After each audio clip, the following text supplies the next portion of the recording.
All right, y'all. Part 5 of creepy shit that happened to me when I was a kid. So this story happened in South Carolina as well. Most of the creepy shit that happened to me was in South Carolina, unfortunately. And if you don't believe my stories, please don't watch. But these are personal events that happened to me as a kid. I have two siblings that could tell you the same stories that I'm telling you right now because some similar shit happened to them as well. All right, let me get into it. So this story took place on a Sunday. We had drove to Kershaw, South Carolina. We were currently living in McBee, South Carolina. We actually lived out on 10 acres of land in between McBee and Patrick, South Carolina. If you know, you know. So we had a nice mobile home out there. Yes, a mobile home. Yes, it was nice. So my mom had drove to Kershaw, which was about an hour away, to go see a root doctor. Okay, I'm not gonna say his name, but he lived in Kershaw, South Carolina, down a dirt road, and I remember that he had a blue porch, and that's exactly what I remember about him. So I remember that my mom had went there because she was suspecting that somebody had put a root on her. Somebody was trying to stop her. It was like some roads were blocked in her life, so she was trying to get some unblocking done. So he had gave her, I don't know what was said in that room. I don't know, what exactly he told her to do, but I know that she left out of that house with a brown paper bag, and she had like a rope wrapped around that bag. And when we got in the car, see, my mom was always trying to tell us and teach us about, hoodoo and all the stuff, to learn in it. So she was telling us that he told her at like midnight, go to the crossroads. And we had crossroads right up the street from our house. You know what I'm saying? She said, go to the crossroads. And when you get to the crossroads, he told her to leave that brown paper bag at the crossroad, y'all. So at midnight, she packed us up in the car. We went down there to the crossroads. She put that brown paper bag in the crossroad. He also told her, do not look back. I don't know why, but he told her, don't look back. So we put the brown paper bag at the crossroad and we didn't look back. My mama told us verbatim, don't look y'all ass back. Don't look back. When we drive away, don't look back. So we get back to the house, y'all. And I remember we get back to the house at like 12:30. Okay, she set that brown paper bag right in the middle of the crossroads. She said something. I don't know what she said, but when she got back, it was about 12:30. And I remember I went in my room and my brother went in his room, and our rooms was right across from each other. And I laid down to go to sleep.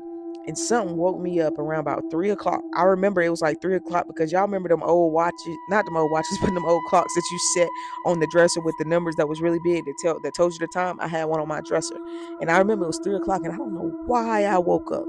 But when I woke up, I had like a chair in the corner. And I remember there was like a dark figure that was sitting in the corner. And I woke up and I was scared. So like I sat there for a second because I was trying to like adjust my eyes to see like what the fuck was going on in the corner. So as I'm adjusting my eyes to see, the figure leaned up. And when he leaned up, it was a man.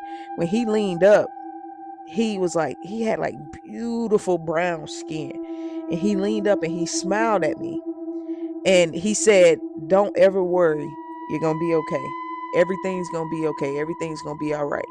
And I remember going back to sleep, and in the morning I had woke up and told my mama like what I had saw, and then she was like, what did he say?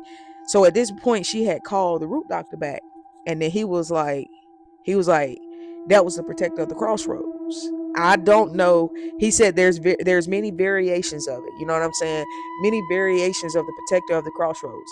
He said um that there's different variations, that he stands for different things, but if he comes to you for a reason, right?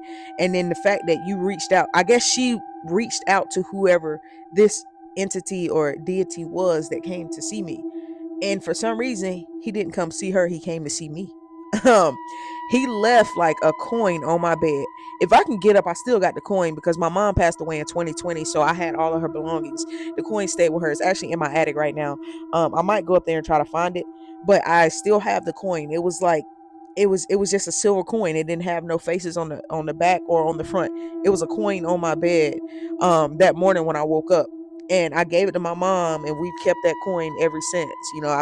I went off, lived my life, got older. I really forgot about it until I start telling these fucking stories. And it makes sense that all this weird shit been happening in my house since I bought my mom's shit into my house. But that coin is in my fucking attic, y'all. But he gave me that coin and basically told me, don't be afraid. Like, everything is gonna be okay. I wasn't afraid. I wasn't scared. I don't know what she went to this man and did. I don't know what she did at those crossroads. But after further research, I realized that she contacted Papa Legba. I know in Haitian tradition they call him Legba. You know, there's certain depictions of who he is, and there's different versions of him. But I'm pretty sure that's the man that I saw. They always describe him as an old man. I didn't see an old man. Well, he was older, but he wasn't like old and slumped over. You know what I'm saying? He had like a red like a red scarf on, and the scarf went around his neck. And that's all I remember. I couldn't really make out his face, so I can't tell you what he looks like. But after we went that night and put that fucking paper bag in them crossroads, I promise you that same night that man came to me and I saw him as clear as motherfucking day sitting in that chair. And I woke up and told my mama the next day, and she called that root doctor back. She sure did. And he even told me don't be afraid. He told me don't be afraid. He said I have the gift of sight. Like, I have the gift of sight.